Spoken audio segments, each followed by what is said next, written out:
Hey guys, here we go, Monday. This is a different Monday. It's Labor Day, and our tech guy isn't here. So as people come in, if we have any screw-ups, let us know. But be patient with us. And we also have a special guest that came in from England. And we're going to have a great show today with a lot of fun. And hopefully, we're not too many screw-ups. But it's all part of the fun, right, Sammy? it's all part of the fun. It's all part of having fun and doing the show and doing whatever. Happy Labor Day. Thank you, and happy Labor Day to all of you. After this is over, I hope you could jump into a barbecue and do whatever. So, so we have a couple questions I'm going to ask before I bring in my special guest. So, Amina, you want to ask me some questions? Yep. Hey, Sammy, how are you? And hey, everybody in the chat. Okay, we have two questions from last week.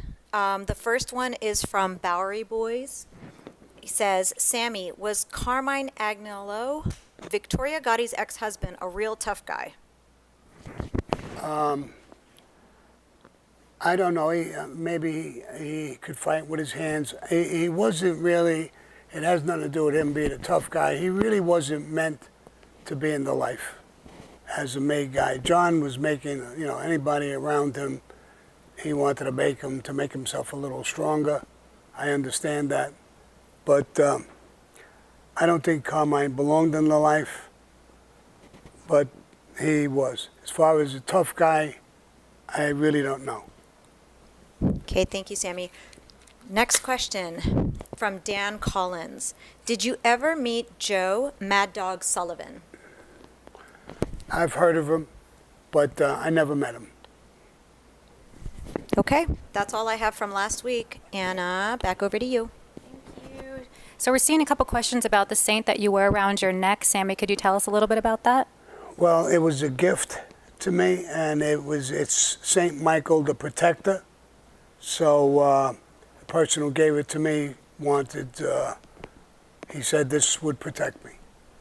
But I don't know if it'll protect me or not, but it's a gift from someone, so I've been wearing it.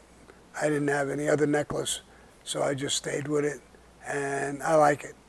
It's part of me now. It's a warrior angel, the Archangel Michael. Warrior angel, Michael, yes. Awesome. Him too, the protector, the warrior. So, I think when I wore it, Michael Franchise made a comment, "That's my saint." I said, "I stole it, it's mine now." So, You're like my brother in Christ. Yeah, Thank yeah. you, Mr. Francis. Well, without further ado, I know you want to get your guest on, so you want to give him a nice introduction? Or does he need no introduction? I don't think he needs an introduction. He's an actor, and he, in The Offer, the movie The Offer, he played Carlo Gambino, so his name is a little complicated. He's a Greek. It's got one of those weird-ass names, so I'll make him say his own name. He's going to come in. He's micing up right now. Girls are micing him up. And I was with him last night. Great guy. We had fun.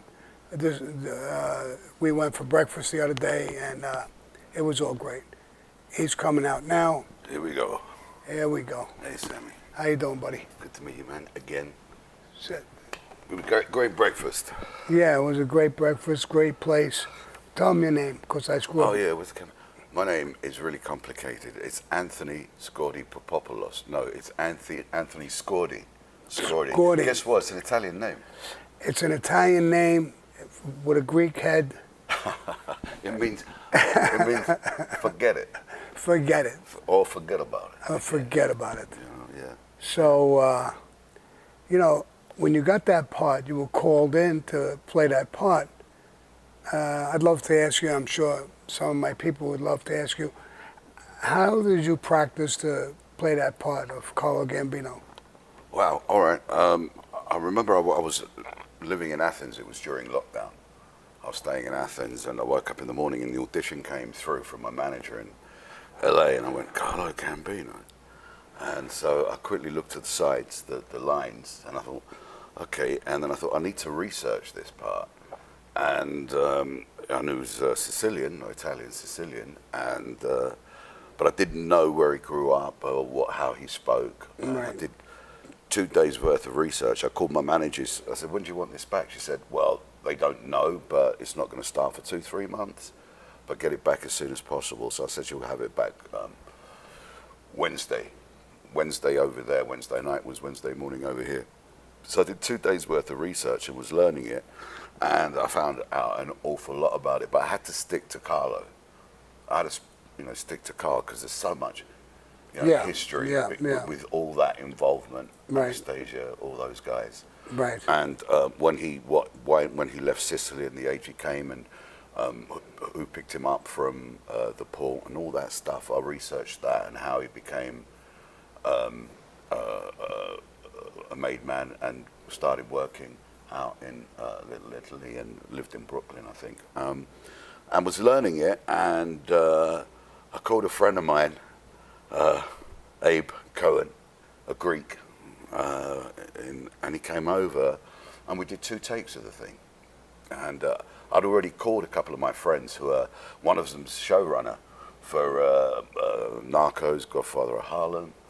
And I said, dude, did he speak like, did he speak like, Italian? How did he talk? Did he talk to Gravano, Yeah.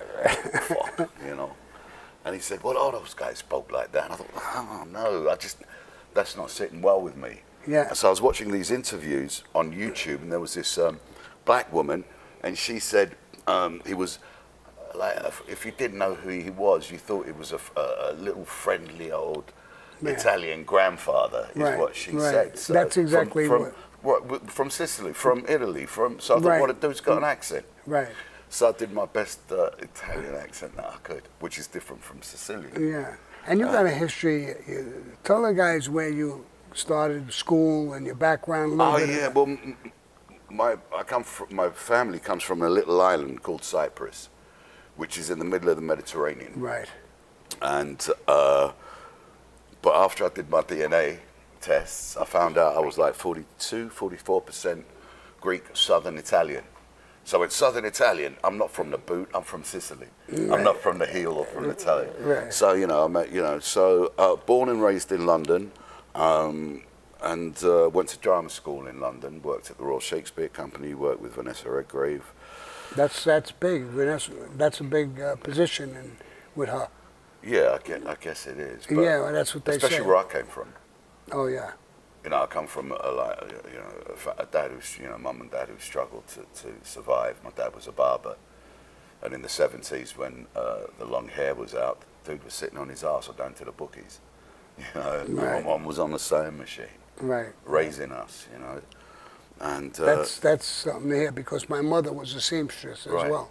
So that's when my mother opened up the factory, aunts, all kinds of people worked there. It seemed to me like I told my mother once, I said, does everybody from Italy know how to sew? Yeah. They're all seamstresses. So, so go with your story. So so she was doing that. Essentially, she raised the family, and Dad decided he was going to buy a diner. And while he was looking for a diner, someone offered him an ice cream truck with the route, whatever you call it. So you don't only buy the ice cream truck. You buy the route. You buy the route, and I think he bought it from a guy called Salvatore. Probably related to me. Maybe, who knows? But it was like, dude, talk about gang warfares out there between ice cream trucks. But it was Italians running it out there. Yeah. They ran all the associations, so they try to do that. They did it with the garbage, the bread, probably the ice cream trucks. They made areas. Yeah. So they controlled it.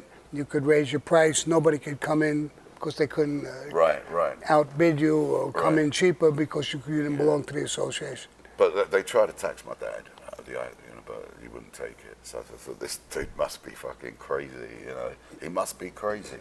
So nothing happened to him. All right. Right. I guess he bought the round. And, I was a bit of a rebel, a bit of a black sheep. All right. And you're talking to another one, so. Nah, you look like a saint to me, brother. Doing things I shouldn't have done with people I shouldn't have done them with. You know, wore underpants that are, you know, my parents or I didn't buy, if you know what I'm talking about. Trousers and shirts that were given to me. Oh. You know, didn't live a life that was because, like, you know what they say, hell is religion is for people who are scared of going to hell, and spirituality is for people who have been there. You know, and I came, you know, I was a kid who used to go to church, and then at 14 I stopped. I was an altar boy. Don't tell me you were one as well. No. No, I never got there. I'm talking about, oh yeah, well, you started young, didn't you? Yeah. And like at the age of 14 I went the wrong way for a couple of reasons, and in the end I came back to my own faith and religion, but which kind of saves my ass this time because I'm not in control anymore, you know. All right. If I want something, I don't fucking go for it the way I used to. Do you know what I'm saying? Yeah, I do. I do that quite often. Some, still? No more right. now. No more now. Well, people are watching, so we can't really say too much, can we? But yeah, so I came back to, and I remember, Sammy, I was like 25, 24. I was wearing silk suits, driving sports cars. My parents wouldn't let me be an actor because I would be gay or marry a prostitute. One of those two things, or both, I don't know.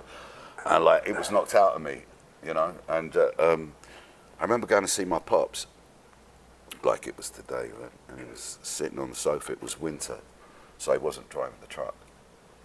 And he said to me, I look back on my life and I see things that I wanted to do. And too late now, I can't do them. I went, shit, I'm never going to be in that place. I'm never going to be in that position. Yeah, you got to go for it. And I did, I did. And it was like, I was acting when I was a kid at school. And like when I was 8, the teacher said to my parents, called him in, your son should go to a drama school. And my parents were like, what? He's a teacher and wants to send him to be an actor? What's wrong with this person? Mr. Wheeler, I'll never forget his name.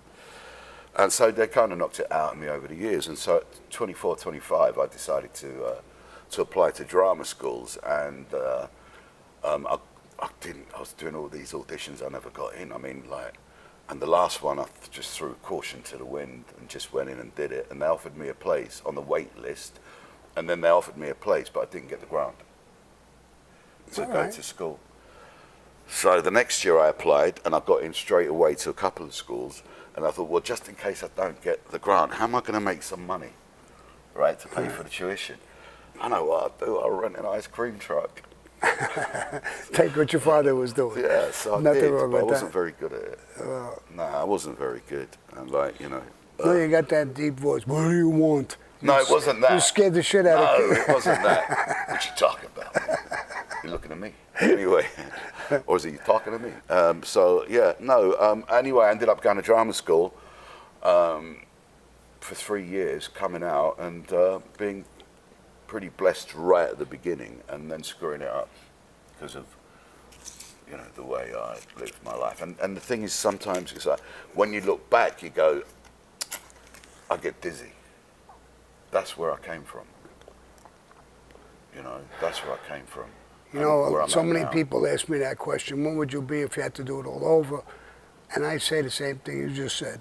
It's where I came from. It's what I am. It's what I became. And I go on. I don't see anything that I would want to change. Of course, there's always things you want to change. Sure. A little something here, a little something there.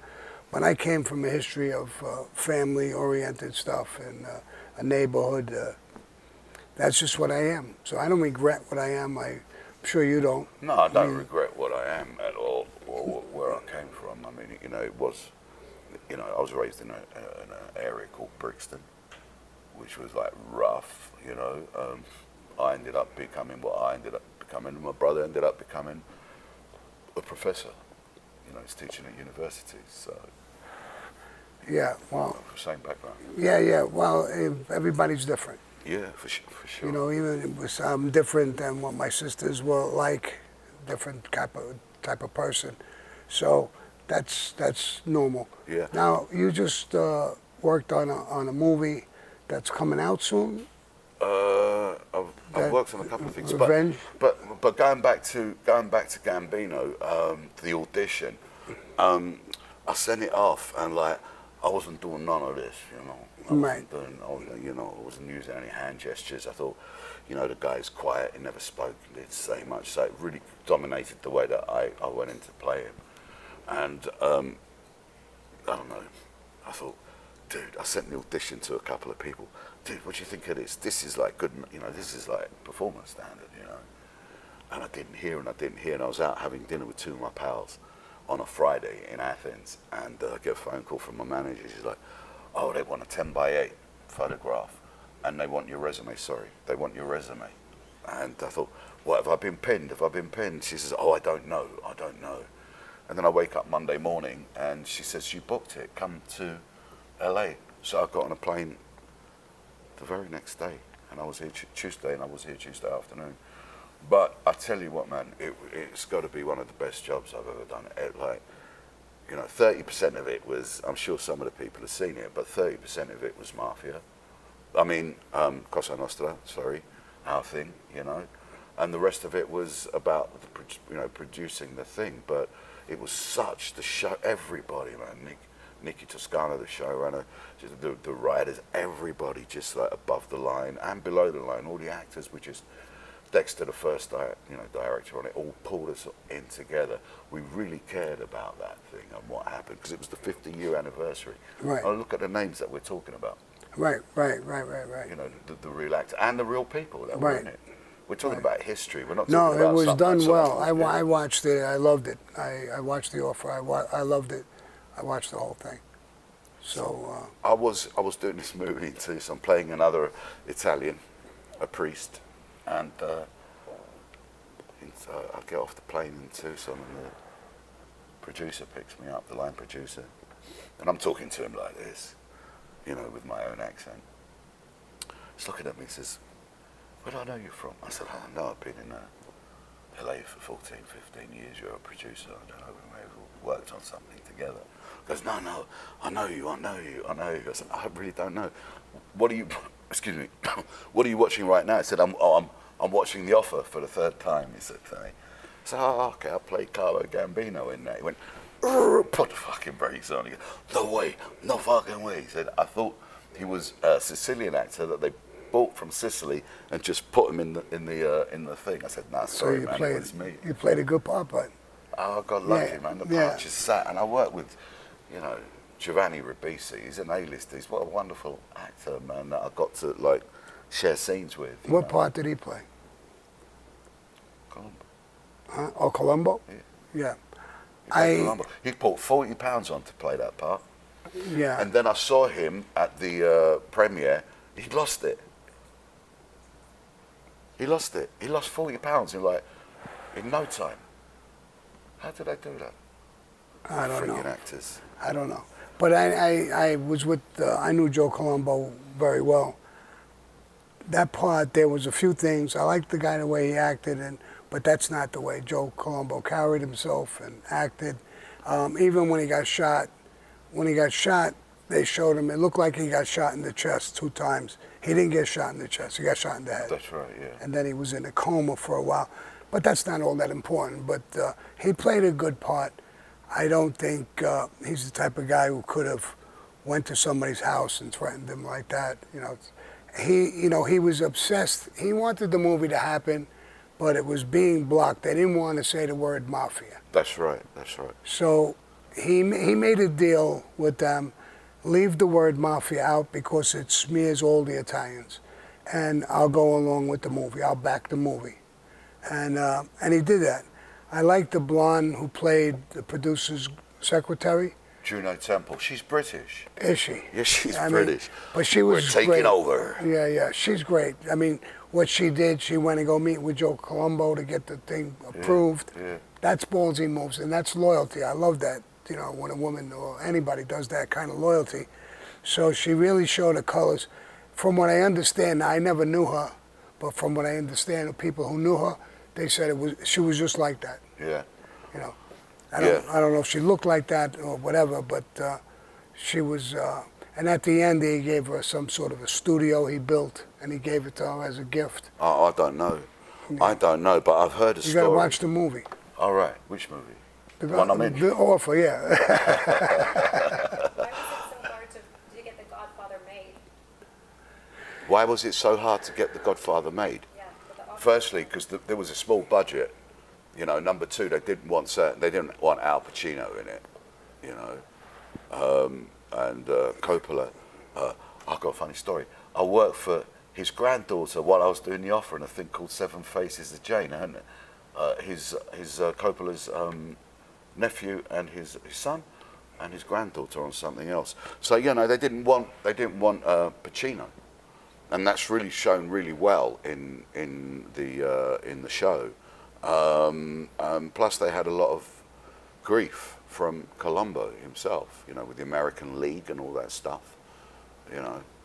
So The Italians, the mafia didn't want any kind of portrait or portrayal of the mafia. He was fighting against it. That doesn't exist. He didn't want a movie to come out. The book came out. It was a bestseller, and they were panicking. They didn't want a movie to come out. So, and it took that woman who went and talked to him, and then the producer, the guy there, what was his name? The guy who was the actual producer in the movie, anyway. You got me on the spot now. All right. Who's What was his name? the actor? Or No, the yeah, Roberts. Was it Roberts? So anyway, nothing to do with me. I was on the mafia side, you know. so anyway, yeah. So they made a deal. We'll do it. We'll leave the word mafia out That's because right. it's based on family. It's based on this. It's based on that. Relationships. You know, relationships. Matthew Evans. Evans, yeah. Robert Evans. Yeah. Robert Evans. Is that the actor or the No, actual guy? The character. The actual guy. Matthew Good played the part. He was a wonderful actor. He did an amazing job. Yeah, yeah. And I mean, he was dedicated to what he was doing. I mean, he did everything he had to do. And, you know, it just, the movie went off. It was great, obviously. And this Offer was the 50th anniversary talking That's about right. it, right? It was, And when we shot it, because Paramount obviously owns the rights to it. yeah. They own the rights? Yeah. Yeah, CBS Paramount. So that's why I got to go see the... But, you know, a friend of mine, Andreas Karras in London, he was like waiting for it to come on, and he's a Godfather fan, you know. Out Godfather fan. All two of them. Not three of them, or one and two. And he was like, man, you screwed me up. I said, why? He said, I binge watched it over 2 nights. He goes, like, I couldn't get up for work. I binge watched it too. It took a little more than 2 nights, but I binge watched the whole thing too. Yeah, it was really good. You know, it's just one of those seminal. It's one of those roles that you know you'll always. And I was asked to play Carlo Gambino in something else. I was like, yeah, no. And they said, why not? I said, the money's not enough. But it was the money. It was a New York job, and they wanted me as local hire. But I couldn't do it. I couldn't afford to do it, to go and live in New York and stay in LA and all that stuff. You know, I had a couple of meetings. Alex Baldwin, he became a friend of mine, and he was telling me, when you act, I did something, the Salvatore, I am actually in the movie. I'm not really an actor. I never acted in my life. But he was telling me... Yeah, sorry, but you act all the time without even knowing it. Every time you got up in front of someone, you were acting.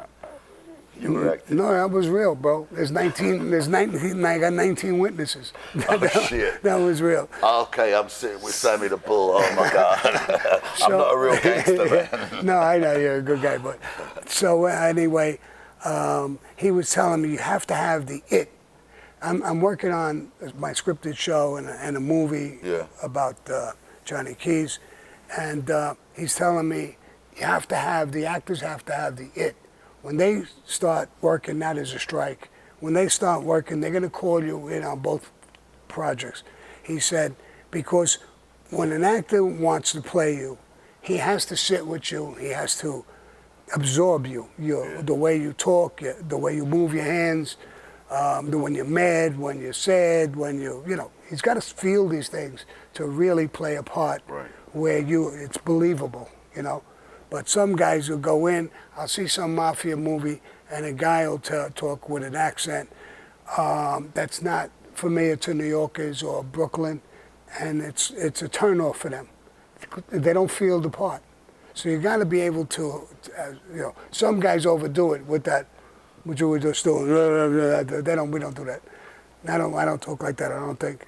Man, do, I was do in, it? I was forget about. I was in New York last year doing a one-man play, and I was like, I spent time in Astoria. I went to Brooklyn, on my time off, and seeing guys sitting on stoops smoking stogies and talking on a phone with a friggin' hand.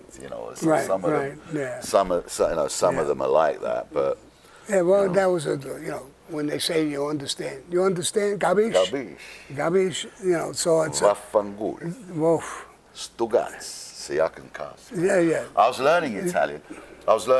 Just so I could get like the accent, and then it's like Sicilian, and I ran into a couple of guys, and I shouldn't say the name here, but the only really extended interview that I found was a dude that was living in Tucson, that was kicked out of New York by Gambino and Lucchese. I know who you're talking about. Gravano. Yeah, Bonanno. Joe, I was watching. I Joe got Bonanno. his accent right down, man. I was like working. You used him for the accent. And, I'm listening to his shit. Sure. There's no Bonannos watching, is there? No. I'm sitting right next to I think they all. Sammy. I think they all died. His son Salvatore. Matter of fact, That's the one with the beard. Anyway. No, I didn't know him with a beard.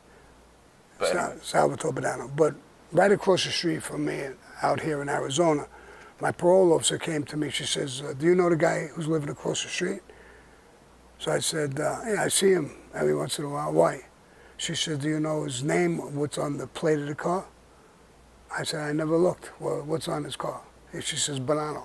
Oh, She shit. says, so I said, "Oh, it's probably no relation." She says, "No, he's Joe Bonanno's grandson." Oh, wow. So that was crazy. Now I know his granddaughter. I know his grandson. So, but Salvatore Bonanno was his son. When I came here to Arizona, I got out, and I came here when I first got here, and he was sitting with his son Salvatore Bonanno and another guy, a made guy, but the guy was an informant. He didn't know that. The guy was wired up, and so he told his son. He says, "I understand this Sammy the Bull came down here. Make an appointment with him for me." So his son told him, "Why? Why do you want to meet with him?" He said, "He's a dangerous dude." So he says, "He's a fucking rat. Don't fuck him." He says, What about you? Yeah. So Joe Bonanno told him, "You're a fucking moron. Follow the guy what he is and what he was. He came here. If he wants to take over Arizona, there's going to be bodies in trunks. Maybe one of us. Make an appointment with him so that I could talk to him and I could show him that we're not a threat to him, this, that, and the other thing." And he eventually sent somebody to talk to me. The guy was wired.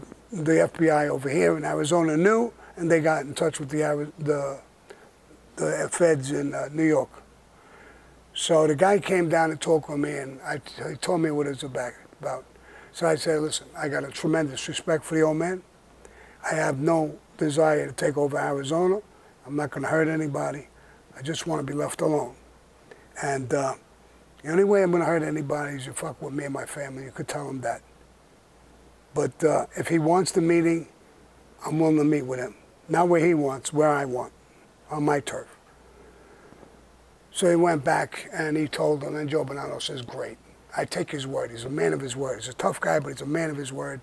He said, "Tell him, like, if he has problems with anybody, give me a call and I'd help him." So that settled the whole thing. Then the FBI grabbed me. They said, "Sammy, you were going to meet with Joe Bonanno?" And I said, "Yeah, why?" And then I said, "You're on parole." So I just was going to meet him, say hello. He wanted to meet with me, and I was willing to meet with him. Just to say hello. We're in the same area, and I didn't think there was anything wrong with that. And but it's not going to happen. I already sent word back that there's not going to be any problems, so I don't think he's going to meet with me. And they said, "Okay, that's good." And then I asked him, I said, "Let me ask you a question. How do you know I was going to meet with Joe Bonanno?" That's how I found out. They told me one of the guys he was sitting with is an informant in Arizona, and he was wired. Now, I sent the word back, who's sitting with you at this meeting? So it was his son and this guy. It wasn't his son. It was obviously the guy. They didn't hurt him or nothing, but they chased him. And so that was my experience. I seen him as a kid one time in Brooklyn. We were in a pool room, and everybody go run into the window. What's going on? What's going on? Joe Bonanno.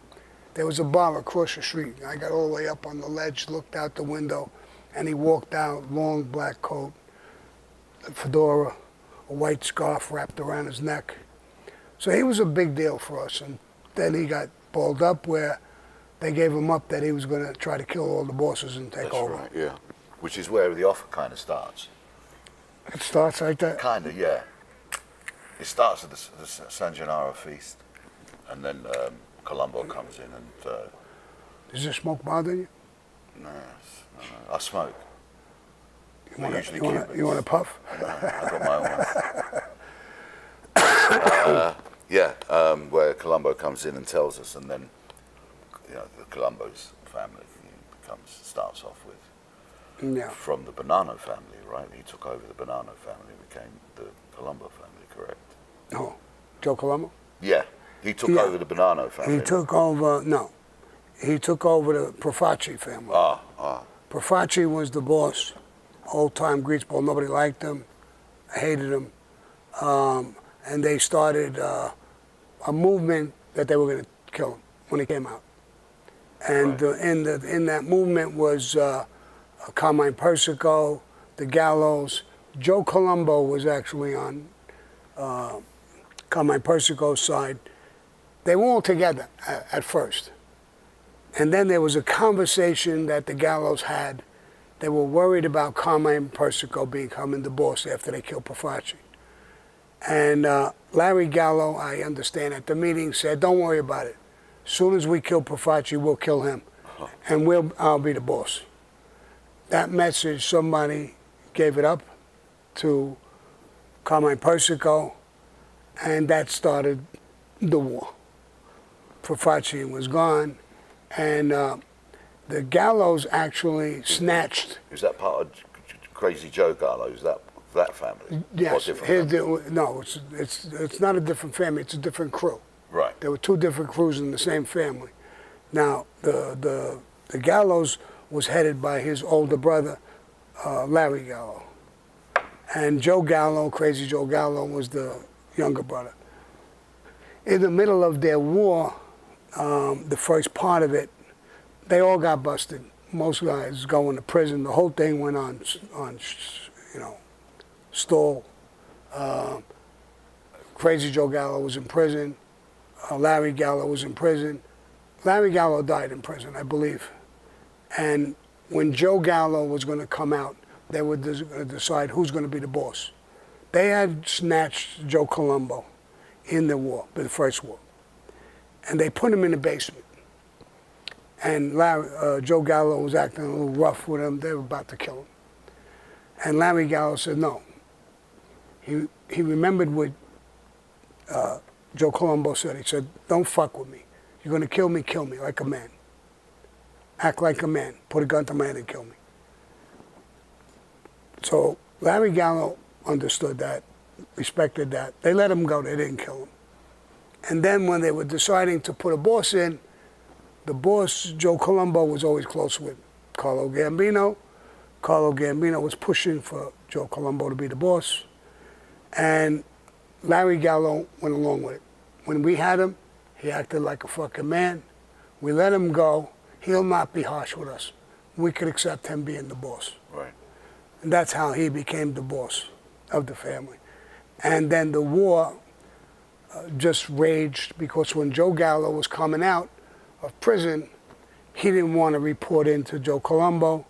He didn't want to do all these things. So the war was going to start. I was a young kid. I just was part of the Colombo family. Shorty had called me.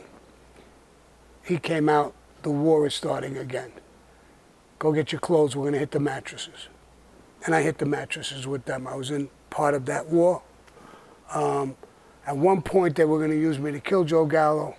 They found he was going into a high-class hotel he liked, running around with high-class actresses and stuff. They had a tip he was going into this hotel, that he was living there with this broad. And there's a door guy who recognized it. So they grabbed me. They said, listen, it was the Beatle days. I had long hair. They said, leave your hair long, mess it up, wear a psychedelic shirt, act like you're fucking stoned, put the gun under your belt. When he gets out, the doorman's gonna rush to him, they're kissing his ass. Just step to the plate, kill Joe Gallo. If you have to, kill the fucking door guy. And I did it. I was young, I was nervous as a bastard. I was there, making believe. The door guy tried to chase me a couple of times. I was drooling and doing stupid stuff. And a car pulled up, he got out of the car. I never recognized that mole on his face, I knew it was him. But he got out with a woman. The door guy did come running over. I said, oh my God, I says, I hope this woman don't get in the way. And a couple of more cars pulled up real quick. It was cold. They all had long coats. I saw the coats open up. I saw shotguns, rifles, pistols, a gang of them. So I said, fuck this. As soon as I shoot him, I'm going to get hit. I can't survive this. I didn't do it. When I was walking back up, he got in. And when I was walking back up, I said, these guys are going to kill me. They're going to be so fucking mad. Shorty and them were waiting on the corner with a bunch of Persico guys. Guy hugged me. They said, Sammy, we know you can kill. I had already killed for the family. And I know you're a tough guy, but you got brains. You would have been, if you would have did that, they would have killed you in a second. We would have said, look at this kid's a complete nut. At least you got brains. We'll get him. So they actually complimented me for not doing it, pulling away. So, yeah, so I'm very familiar with the war, Joe Colombo, and the piece of work I did came down, the order came from Joe Colombo to Carmine Persico to me. And I did that piece of work. So I knew him. I mean, I don't want to exaggerate, I was his best buddy and I was hanging out with him or nothing like that. But every time I was told to drive Shorty to see him, we would park half a block away. I would wait by the car.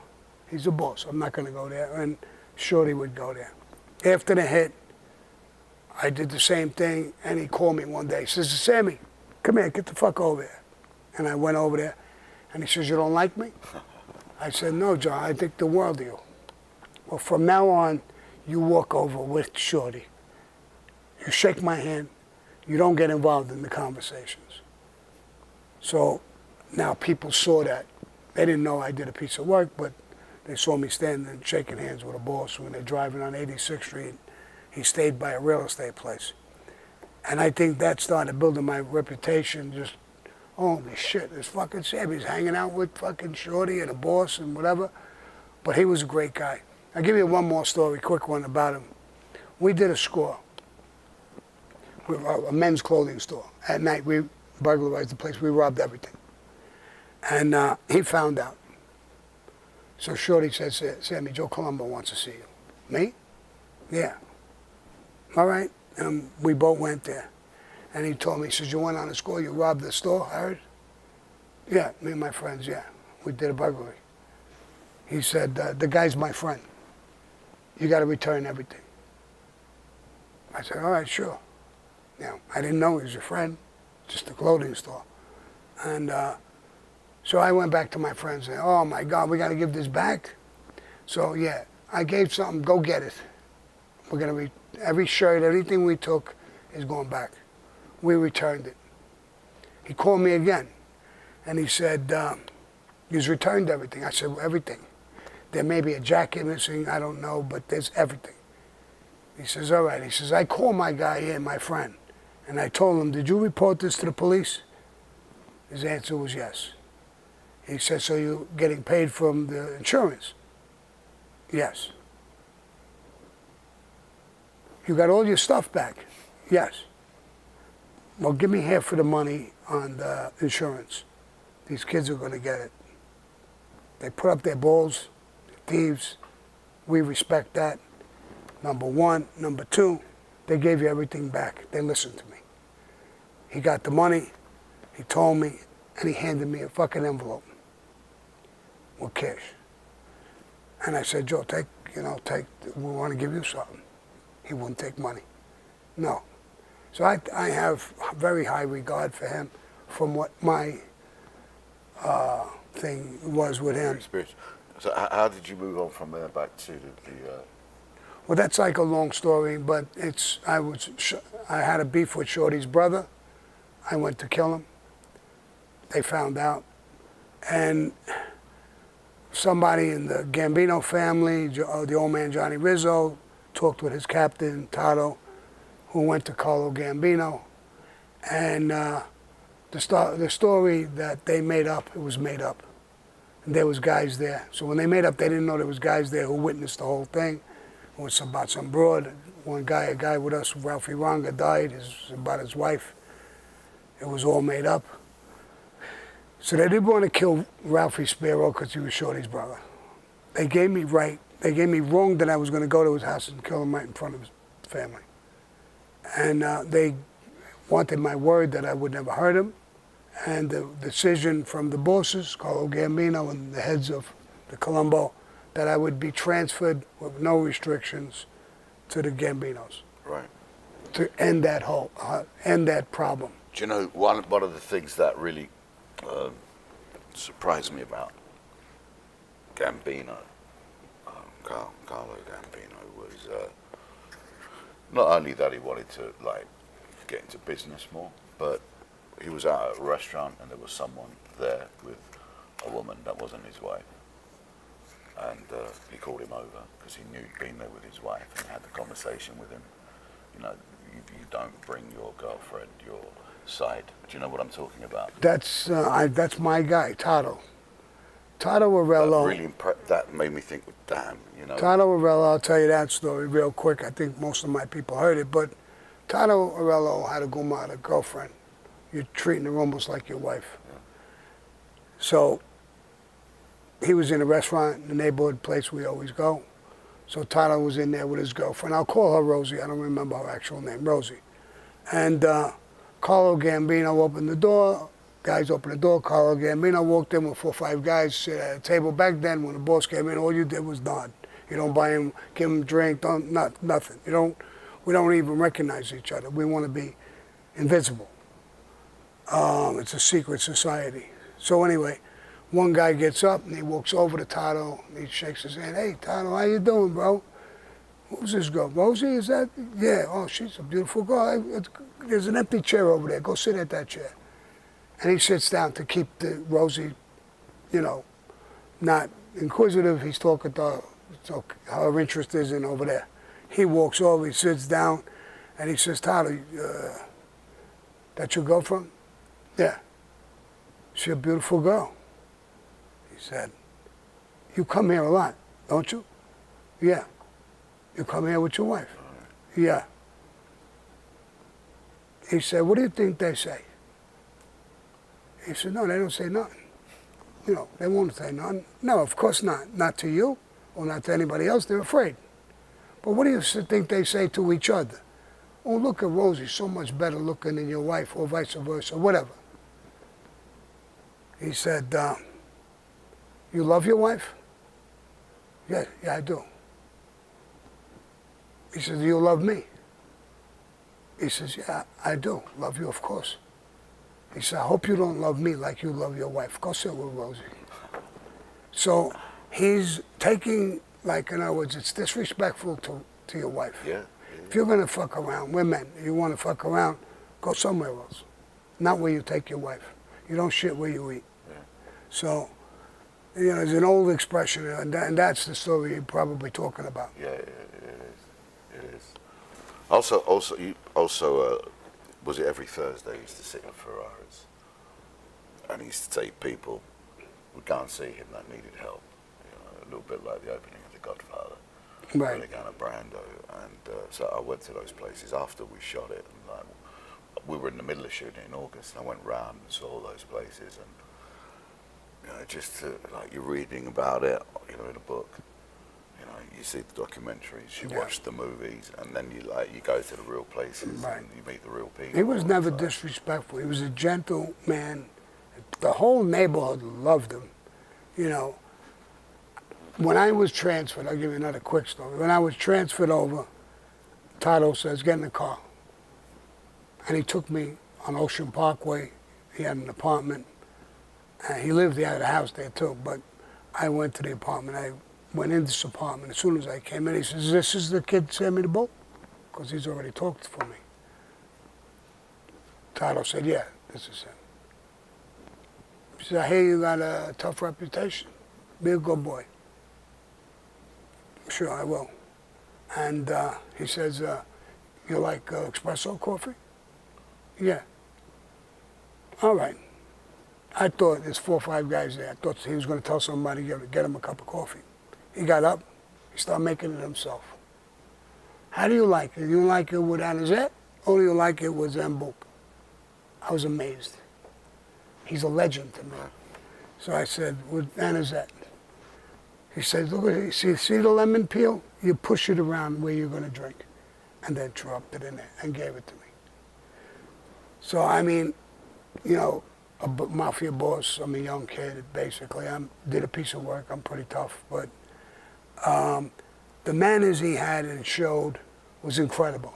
And he never carried a gun either, did he? No, You know, not that I know of, well, no. that's what I read, but you know, what surprised another thing that surprised me about him, he never came across as a tough guy, but he was involved in killing Anastasia in the barber shop in the hotel, right? And it's like, it doesn't compute this like gentle, caring, old, you know, grandfather type figure. Yeah, well, I just did an interview with a guy named Anthony Reggiano, and he's Fat Andy's son. Fat Andy was a real tough guy with Tony Lee. Tato was in that crew under Tommy Rava. And when Anastasia was killed, Tommy Rava was the power. And then Tommy Rava was killed. I don't want to get into too many details because I got some contracts. I'm doing some stories I can't disclose. No, not those kind of contracts. they're movie. I know.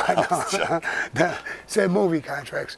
But Tommy Rava was killed, and Tato elevated to a captain under Carlo Gambino. But Carlo, even Anthony Ruggiero and Fat Andy, they said this guy was one of the toughest guys I ever knew. And when they referred to Carl, they said he's one of the smartest guys I ever knew. Right. So that war that was about to explode, he calmed it down. He made Tato a captain, took over some of Tommy Rava's guys. He made Neil Delacroce his underboss, so he made him a captain, then he made him his underboss. Right. So he calmed the whole thing down. That was his nature, that was his way. Another quick story. He buys a brand new Cadillac, and he had an old car. All right. You heard the story? No, I just knew he wasn't ostentatious. I knew that he just lived like a normal guy with a normal car. Well, they bought it for him in a week. Right. He called his son in, Tommy Gambino, and he says, get rid of this car. Why? That's just beautiful. It's beautiful. He said, I know. Everybody loves it. That's why I don't want it. Give me my old car back again, because we're a secret society. We're not supposed to be noticed. I'm being noticed because of this fucking car. Right. Well, he got rid of it. He was a made man in Sicily. Not yeah, here. No. I think he was made. Yeah. No, he was made out there. You know. Yeah. Like, you know, and it was very. Was it Paul that picked him up at the harbour when he got here? Paul Castellano became his brother-in-law, but Paul Castellano, when Anastasia wanted to kill him. Did I say airport? I meant the shipping, harbour. the harbour. When they wanted to kill, Anastasia wanted to kill Carlo Gambino, because he was rising star, gentle type of guy. It was like he took it as a threat. He wanted to kill him. Paul Castellano's actually saved Carlo Gambino. And then they were brother-in-laws. I don't know who married who, but they were brother-in-laws. They were always like this. 2 sons and 1 daughter he had. Carlo. Yeah. Right. And Lucchese married one. Tommy Lucchese, yeah. Was his daughter was married to one of the sons. One of his sons, the Lucchese. Michael Rispoli played. Yeah. Who's in order. And that's all true. See, that's like they did that back then because you got one complete powerhouse, another powerhouse. What makes them get along is their daughter and their son get married. Now they here both have a special interest there. Yeah. You Well, know, the Kings did and- that back in the day. Yeah. Different, So Spanish Queen get with, right. with the English people. Yeah, Right. they So, did you know, that. when you talk about title or call it good bad, you go back 100 years in reality, if you know. So they thought like that, and it was cool. And if you think about it, it did.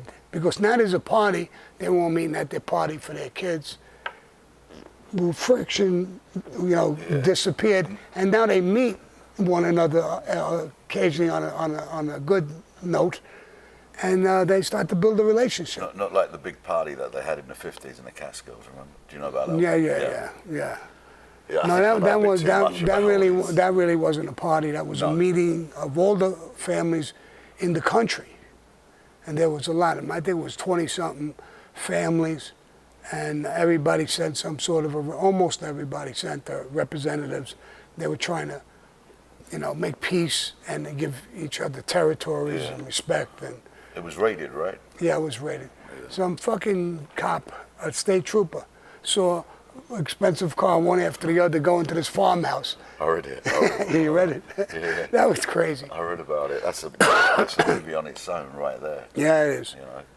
A lot of guys stayed in jail quite a while because they refused to answer any questions.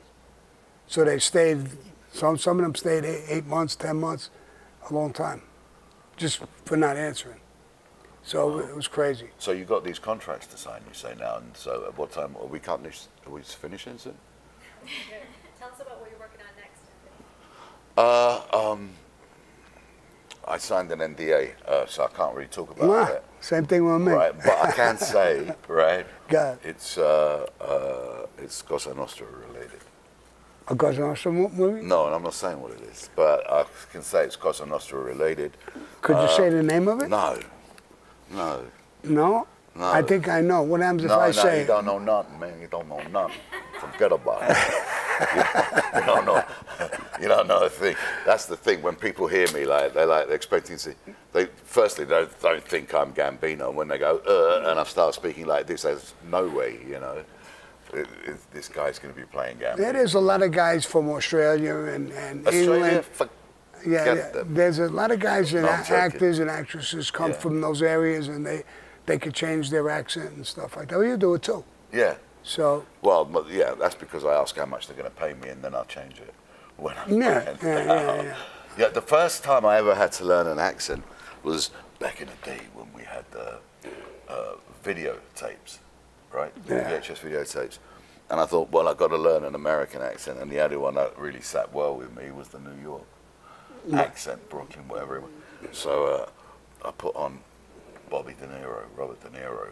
And you were able to move it forward really slowly so I could see how his mouth moved. Right. And where the tongue was. And I ended up picking up this New York accent because I was terrible at apparently I thought I was terrible at accents because in the final year at drama school I was playing this Scottish Marine officer, first one to Australia, and for the awards I won best Japanese accent, right?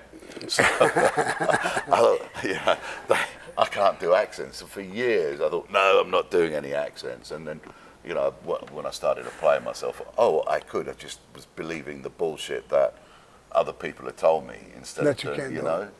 Yeah. It's really dangerous, that situation, Yeah. to believe the shit that other people say about you. Right. But when I realized that wasn't true, I was just like, I'm playing Mooks now. Forgot about I try and change my accent once or twice. I can't.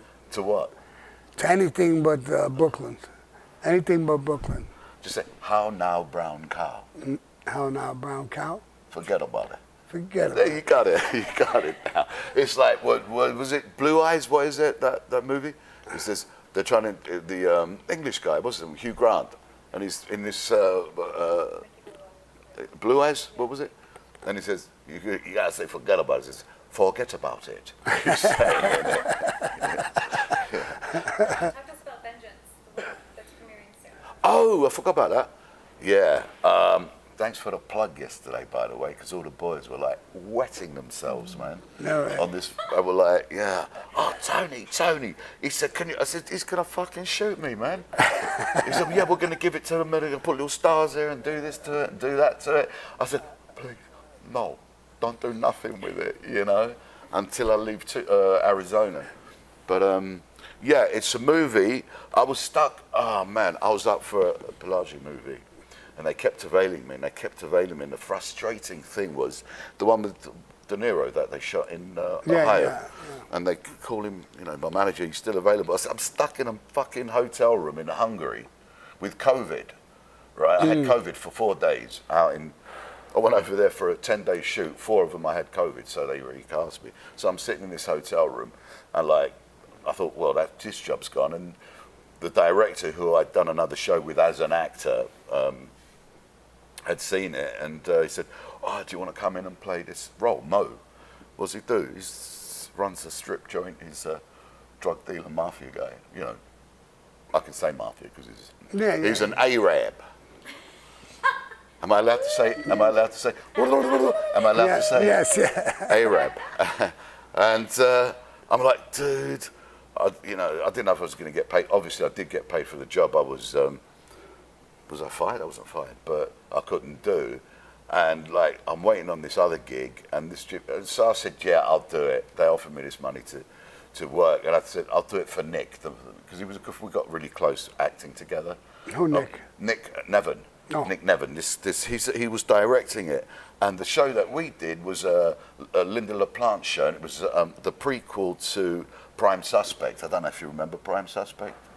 Anyway, and like, I'm this cafe owner, and my cafe's next to a bank. And they come and they convince me to use my cafe, and I'm in on this heist where we dig under and we get into the bank and all that stuff. No, right. That sounds like a good movie. So, it was episodic, 6 episodes, and I met Nick on it, and we had a great time. We had the same agent at the time, so we were both bitching about the same person. No, I'm joking. And when he said to me to do this, I said, screw it, I'll do it. I've got nothing else on. I'm sitting in a hotel room. It was a nice hotel room. Dude, they put me in the hotel room must have been half the size of it. It was massive. And I smoke. So we're going to have to cut this short or let me light a cigarette. So I tried to open the windows. They're not opening. They told me I got COVID. They said, you're stuck in that room. I said, no fucking way I'm staying in this fucking room. I'm going to smoke. You can't smoke. I said, well, change the room. No, we can't. You got COVID. We can't move you out of the room. And in the end, they moved me. Thank God, man. I had this balcony, and all day I was watching this air balloon going up and coming down, in the middle of Budapest. So yeah, so this movie's coming out, the premiere. Do you want to come with me, Anna? I would love to, darling. To the premiere. Ask Sammy. You gotta ask my boss. What is that? You like your dad? Yeah. He makes the big decisions here. Oh, correct. Anyway, yeah, it's premieres on the 13th of September. Some great actors in it.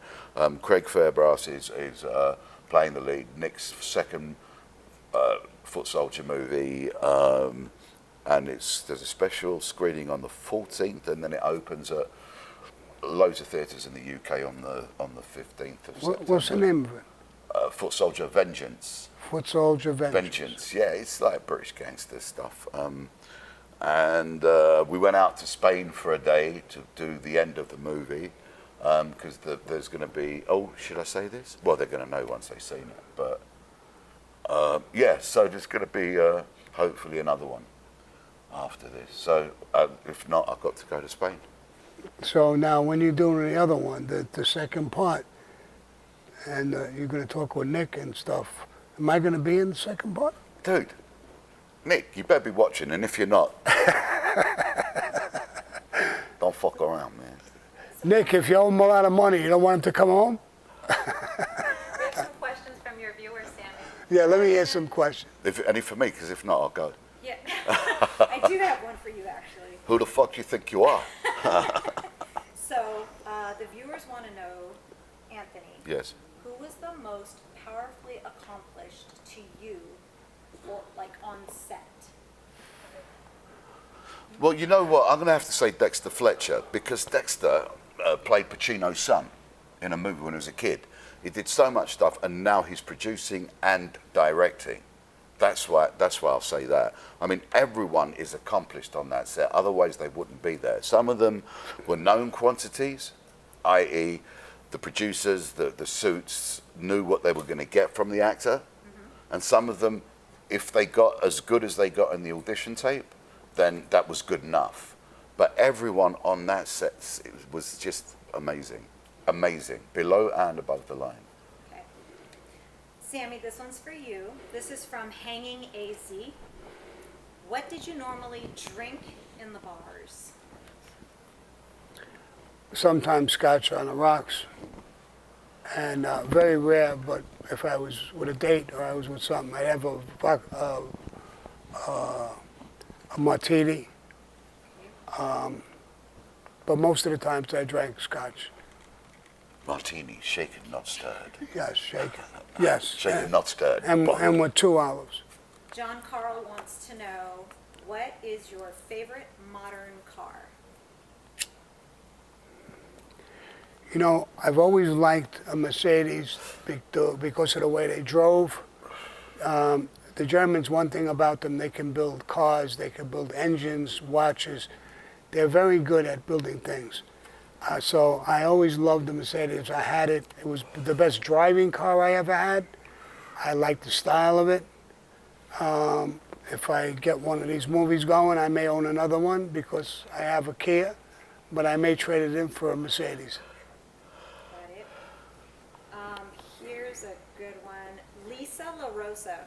She wants to know, was there ever a female hit woman that possibly did some jobs for any families? I'm sure there was. It's very, very rare. You know, Tony is going to kill me when she hears this. One day at my club, Tally's, she was very, very loyal to me. She had a problem with some people I straightened out when she was young. She stayed close to me. She knew my family, come to all my family functions. And one of the guys at a meeting said, she's real close to you. I said, yeah, she would do anything for me. She'd kill for me. I was exaggerating, of course. And he said, she wouldn't do that. I said, I looked at the bar. She was standing at the bar. I said, Tony Ann, come here a minute. She walked over and he was sitting next to me. And I said, Tony Ann, you see the guy at the jukebox? He was not a regular at the place. She said, yeah. I said, go over there and flirt with him and go around the corner with him. She said, what are you going to do? He's hurting a friend of mine. I'm going to take him out. She looked shocked, but she walked right over to the guy and started talking with him. I said, Tony, come here. I was only kidding. The guy says, oh my God, I think she would kill for you. So she was really, really close. When I cooperated, they wanted her to say things, negative things about me. She says, I don't really have any negative things. I only have good things. They said, we want you to say this, this, this, and this. And if you don't say it, we'll kill you. She not only refused, she went on the lam. She took off. She wouldn't go against me. Even being threatened with her life with serious dudes. She just took off. So there's a lot of women in the life who are very loyal. We're not like a street gang. They're not members of a gang. They're not part of us. They never could be made. And we never want to involve them in anything like that. We love women, our wives, our daughters, even our girlfriends. We don't want them to be part of the life. But some of them were tough enough. If you put their back to the wall, or if they saw something happen right in front of their face, I think they would turn around and just walk the fuck away like nothing happened. So, but I don't know about going on a hit. I wouldn't have even think of taking a woman on a hit. Okay. One more. Royalty wants to know, do you know, or what do you think about Chris, I think it's Pacquiello? Pacquiello. Pacquiello? Chris, I know him well. I know him. He's friends with my daughter and my son. And he used to be at my house a lot. So I know him as a kid. I know him when he get older. A real super tough guy with his hands and everything else. Tremendous money maker, smart guy. And I love the kid. I mean, he's not a kid, but he's as tough as it gets. And there's not enough good words for me to say about him. Okay. CVX wants you to say hi to Michelle. Hey, Michelle. King Rex also is asking about a gas pipe castle story. Or random fact. King Rex MMA. King Rex MMA wants to know if you can give a fact on gas pipe. On gas pipe. There's so many stories. I told a lot of stories. Just a random fact. A random fact. I think he lost his fucking mind. Yeah, we're about time. Okay. All right, guys. I hope you enjoyed the show. This is a good guy, great actor. I hope he's going to be a good friend of mine. I hope he's going to open some fucking doors for me, bro. And we may even act in a show together. It would be my pleasure. And he could show me the ropes. And a really qualified actor. You heard his background. And I've heard it from other people who are heavyweights who told me about him as well. So I hope you enjoyed the show. And I hope you enjoyed the guest, a special guest. I love you guys. I think the world of you. So I'm going to give my normal sign off. Adios, motherfuckers. Go ahead.